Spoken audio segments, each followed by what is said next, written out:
They thought she was broken, but a pawn can become a queen if she survives the game. The city still echoes with scandal. The cathedral, where Vows once shimmered like gold, is replayed endlessly on screens. The footage slows like a tragic ballet, her hand trembling as it pulled away from his, the hush that swept across the pews, the whispers that rippled like knives through silk. The family trembled that day. For one brief, unforgettable moment, their foundation cracked. And yet, within hours, newspapers spun their story. Headlines roared with venom and polish. The family survives the wedding scandal. Lennox-LaCroix Union, the rise of the Alpha Dynasty. The press gave them a new name, the Alpha family. A crown carved out of ruthlessness, a warning stitched into a title. Alpha, the beginning, the first, the one that cannot be toppled. And so the world believed it. Cameras still flash, socialites still applaud. The dynasty, once rattled, now wears its scars as symbols of strength. But perfection is only the mask they wear. Behind that mask, a storm gathers. The LaCroix mansion, her new home, is a palace of ice. Chandeliers spill light across a dining table long enough to seat 20, yet only 2 occupy it tonight, the bride and her groom. Silver glints, wine sparkles. Servants glide like shadows, their faces bowed, their footsteps muffled by velvet carpets. The groom raises his glass, smiling a politician's smile, a predator's smile. Carved so perfectly it looks like marble. She mirrors it, her face serene, flawless, untouchable. But beneath the table, her hands curl into fists so tight her nails bite her palms. "Smile, darling," he murmurs without moving his lips, his gaze locked on the servants who watch from the edges. The world is watching. And so she smiles. The smile that lied. Every time her lips stretch into that mask, another piece of her splinters, but she cannot let it show. Not yet. Everywhere she goes, applause follows her. At the opera, guests bow low, praising her resilience. At luncheons, microphones are thrust at her, begging for statements. At garden parties, society women whisper blessings wrapped in poison. She's strong, they purr, humiliated and yet married him still, a queen in her own right. But when the applause fades, when the limousines vanish and cameras stop flashing, she returns to the Alpha mansion. And there she discovers what strength means in the Alpha family. Not liberation, but chains. The walls listen, the servants spy. Every door locks from the inside. Mirrors betray her, reflecting not herself but a stranger. A bride painted for power, not love.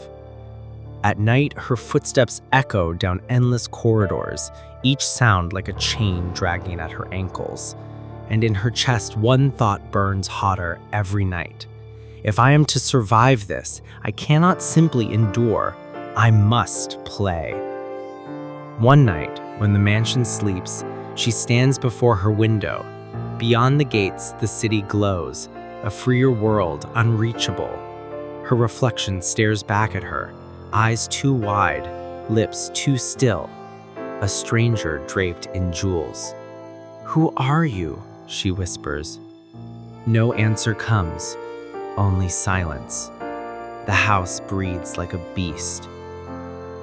A knock breaks the stillness. She turns sharply, heart hammering, but it is only a servant. He bows low. "Good night, madam," he says softly, retreating. Yet she knows better. Every gesture, every word is carried back to her groom. And so she waits, watches, plans. Because if she cannot break the cage, she will slip between its bars. Her cloak hides her frame, Slippers silent against marble floors, she moves like smoke, like shadow. Her hand grazes the banister, but never leans. The mansion sleeps, but she knows. Walls breathe, locks whisper, servants' eyes never truly close. Still she reaches the gate. It creaks open, not by her hand, but another's. A driver waits, face hidden, engine humming. The car is black, unmarked.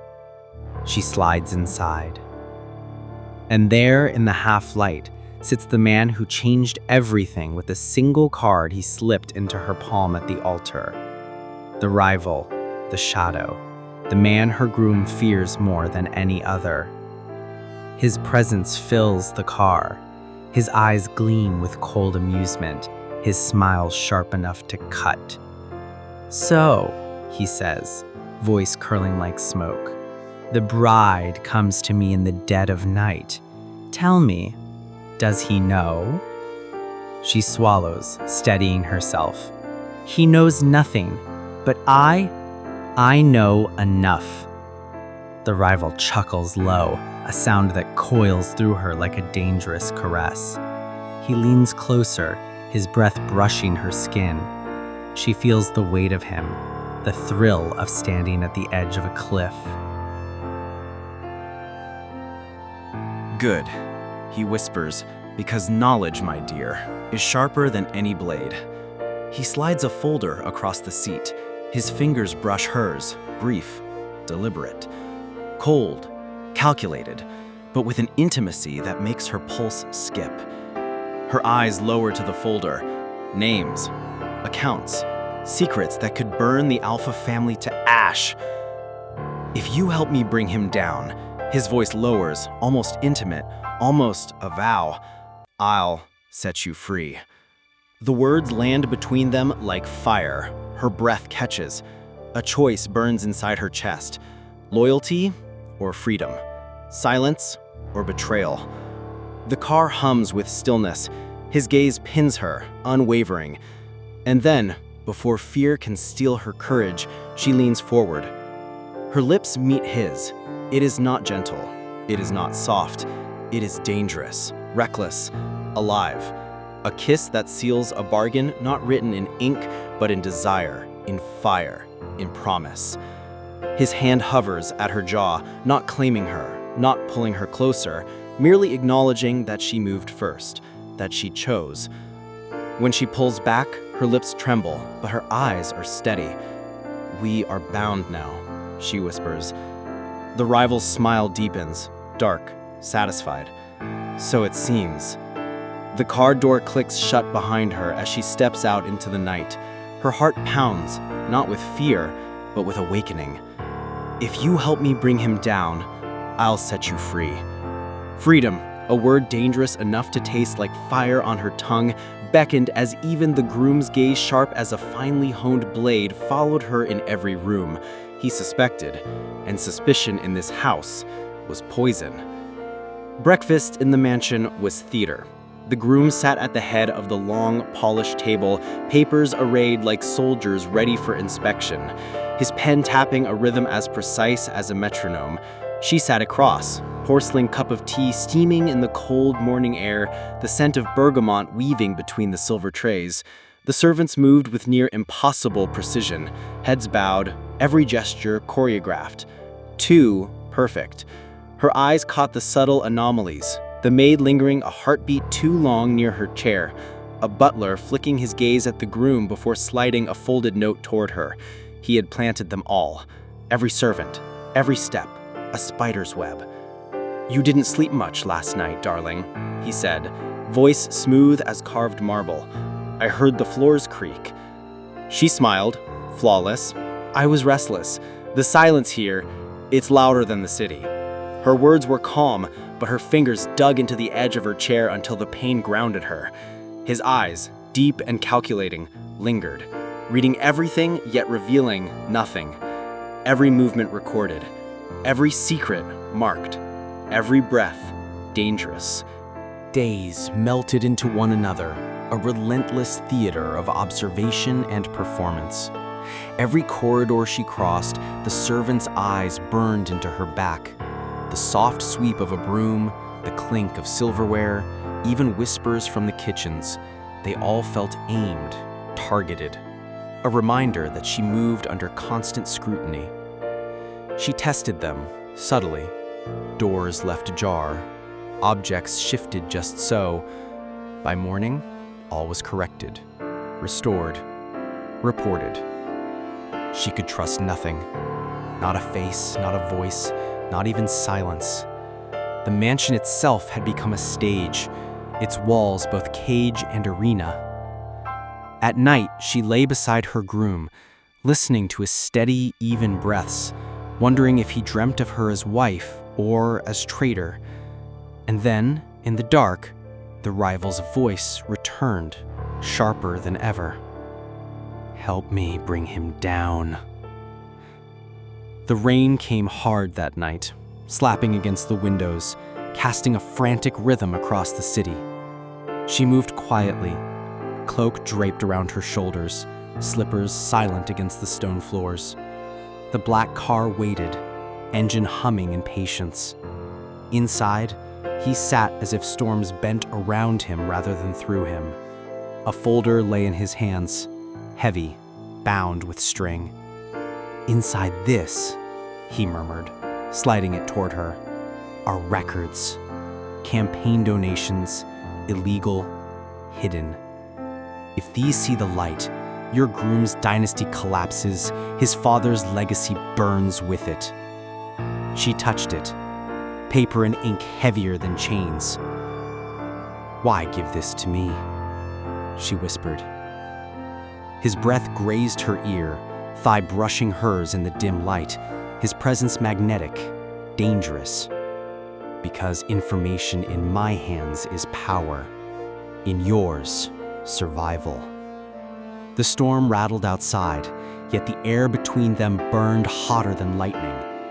His hand brushed hers over the folder, deliberate, slow, and she shivered. She should pull away. She didn't. The folder pressed to her chest, and yet sparks trailed along her sleeve where his fingers lingered. "What will it cost me?" she asked, voice low, trembling. "Everything," he said, his lips curling into a smile sharper than any blade. "But better everything than nothing." For a stolen breath, they hovered too close, mouths almost touching, the storm outside a drumbeat to temptation. And yet she drew back, the promise of freedom tangled with the thrill of danger, the faint ghost of his closeness still on her lips. Back in the mansion, her heart raced as though it might burst. Every step careful, the folder pressed beneath her cloak, she moved through chambers humming with suffocating silence. She chose her hiding place deliberately, beneath a loose board under her vanity.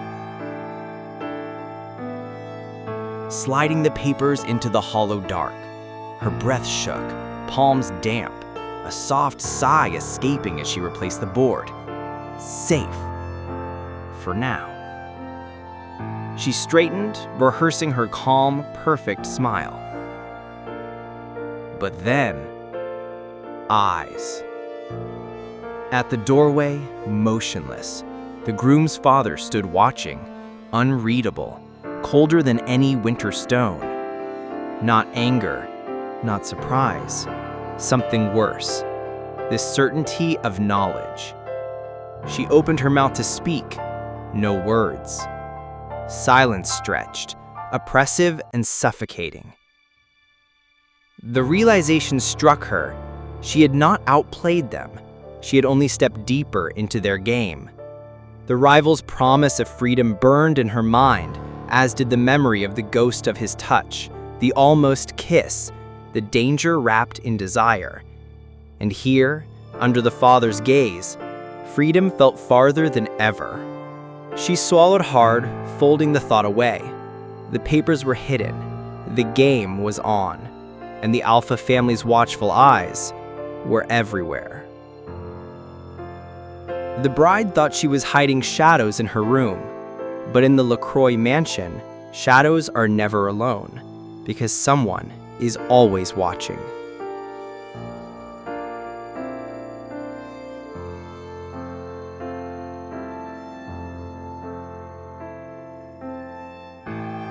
The morning after she slid the papers beneath her gown, she moved through the marble corridor, each footstep swallowed by velvet carpets, every corner whispering secrets. Servants bowed as if she were a queen, but their eyes betrayed them, flickering like sparks of betrayal. Curtains shifted with the breath of the wind, or was it the mansion itself breathing around her? She could not tell. The air was heavier than usual, thick with invisible witnesses. At the end of the hall, leaning against a polished oak door, stood the groom's father. His presence filled the space like smoke, curling into every crevice, suffocating, unignorable. "Come," he said. Not a request, not a command. A binding. She followed him into the study. Curtains drawn, shadows pooling into corners like waiting predators. Whiskey breathed from the decanter, amber and sharp. He did not sit behind his desk.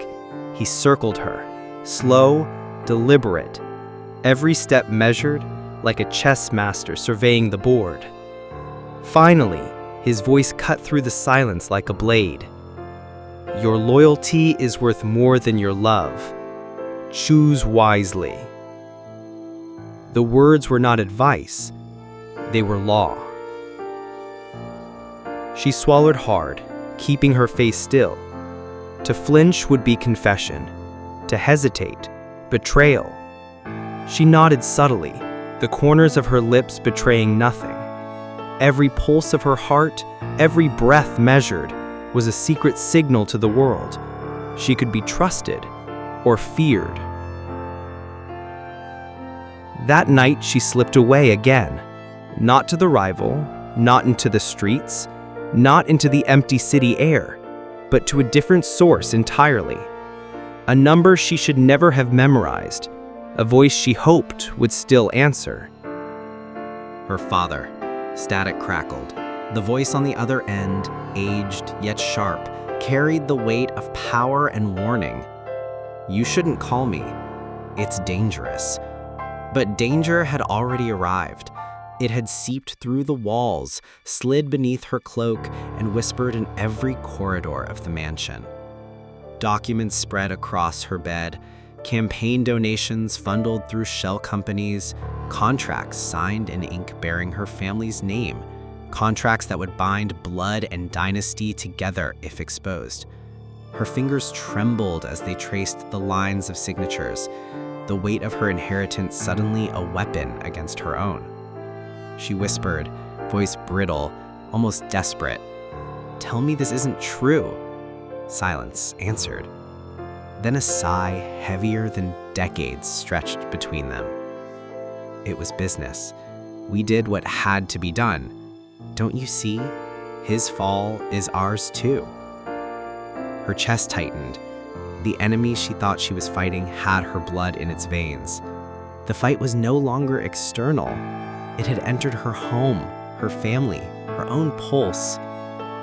In the mansion halls, she moved slower now. Each face could be the groom's spy. Each portrait, each gilded frame seemed to stare back at her, watching, judging, waiting. The noose around her mind tightened with every step. Her father's empire, her groom's dynasty, intertwined by power, secrets, and lies. If one fell, both would crumble. And she, the bride, the pawn, the would-be queen, would be crushed beneath the wreckage, a casualty of ambition she had not yet claimed for herself.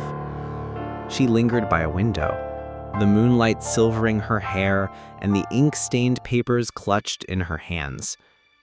Every shadow outside seemed a hand reaching toward her, the city a silent jury waiting to judge the sins she had not yet committed. She thought betrayal was a choice. Now she knew betrayal was blood, It coursed through every alliance, every promise, every whispered word of power. And in this game, blood was the deadliest debt of all. If the truth comes out, her family's empire collapses with the politician's career. If the wrong eyes read the wrong signature, the wrong whisper is heard, she will not survive. The Alpha family, the dynasty built on fear, influence, and iron will not hesitate to strike. Not mercy, not compassion, only the exact punishment that matches the crime. She folded the papers, pressing them to her chest as if the weight could shield her, though she knew it could not. Every breath in that gilded cage carried the scent of threat. Every tick of the ornate clock in the hallway was a drumbeat counting down to her reckoning. The night deepened. Storm clouds from the earlier rain had left the city slick and cold, reflections glinting like knives in the streetlights. And in the quiet of her chamber, she made a decision. She would not be merely a pawn. She would play, and she would strike, silently, invisibly, lethally. Because in the Alpha family's world, survival was not given, it was taken, and she intended to take it. The blood pact was sealed, not with ink, nor contract, nor vow, but with understanding. The stakes were higher than ever, the players more dangerous than any she had faced before. And one truth remained. In this house, every shadow belonged to someone. And tonight, one of those shadows had a name. Hers. The bride moved through the LaCroix mansion's marble corridors, each step echoing like a heartbeat in a tomb. Her father-in-law's words lingered in her mind. Your loyalty is worth more than your love. Choose wisely. Loyalty over love, he had said. But what loyalty could she offer when the walls themselves whispered betrayal? She ran her fingertips over the cold railing, tracing shadows that were not hers. And for the first time, she wondered if the ghosts of her choices had been waiting all along for her to notice them. A letter on her vanity shattered the brittle calm. No seal, no contract, no vow, but with understanding. The stakes were higher than ever, the players more dangerous than any she had faced before, and one truth remained. In this house, every shadow belonged to someone. And tonight, one of those shadows had a name. Hers. The bride moved through the city like a shadow, her heels silent against the wet pavement, her coat drawn close to hide her identity.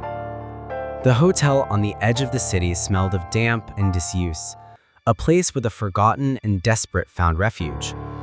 She slipped inside, the dim glow of a single lamp illuminating a room that seemed to breathe with secrets. There, seated with the poise of someone who had never been questioned, the mistress waited. Her red lips were a challenge. Diamond rings glinted like icy daggers in the low light. Elegance had sharpened into menace. You thought he was finished with me, the mistress purred, her voice a blade wrapped in velvet. No, darling, he still owes me. And if you don't pay, the world will know everything. The bride's chest constricted, but her voice remained calm, measured. You've already taken enough.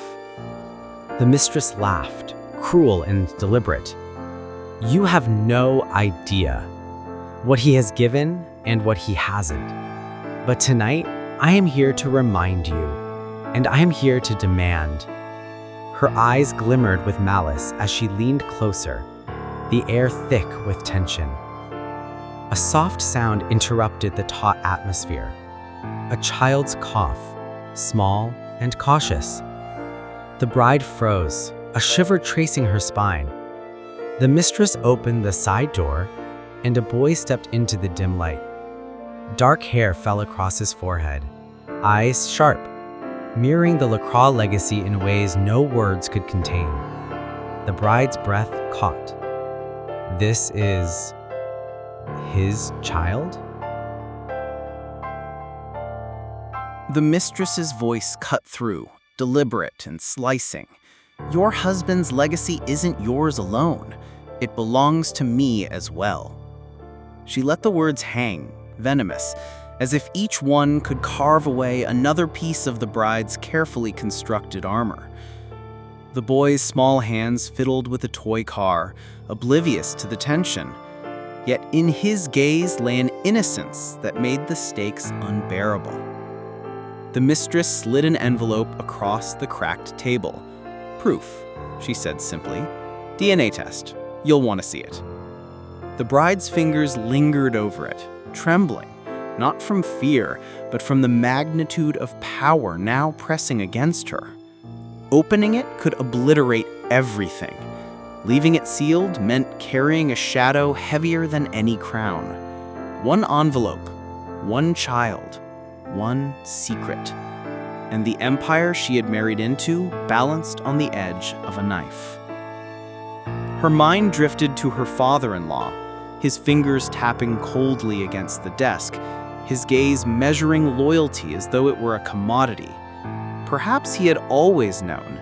Every move she had made, every secret she had kept, every whispered alliance he had watched from the shadows. The realization hit like a physical blow. The mistress had handed her the tool to destroy, but the cage was still closing. The air grew thick, charged with electricity. She inhaled slowly, steadying herself. The mistress smirked, confident, certain of her leverage, but the bride had learned cruelty on a higher level. She had seen how secrets became weapons, how silence could fracture empires more effectively than the loudest confession. You think you control this narrative, the bride said softly, her words curling like smoke, but I have always been the one who moves unseen. For a heartbeat, the mistress's confidence flickered. A silent gasp, almost imperceptible, as the bride tucked the envelope into her coat. Every step back to the street was deliberate, calculated. Each click of her heels sounded like a drumbeat in a war only she fully understood. Returning to the mansion, the shadows seemed deeper, the corridors narrower. Servants bowed lower than usual, their silence speaking volumes, and there, in the study, he waited. The father-in-law, seated with calm, dangerous patience only men who built dynasties could master. His eyes fixed on her as though he could peel away every layer of her mind with a single glance. He spoke, low and deliberate, every syllable weighed. There are truths in this family that can never see daylight. You think you've gained a weapon tonight, but all you've done is step deeper into the pit. The words landed like a stone in her chest. She clenched her jaw, hiding the tremor in her fingers as the DNA envelope pressed against her side, unseen but palpable. And the bride had learned to wield without mercy. The memory of the rival, the man who had promised freedom and lingered in stolen touches, crept into her mind. His voice, low, deliberate, full of dangerous promises intertwined with her pulse.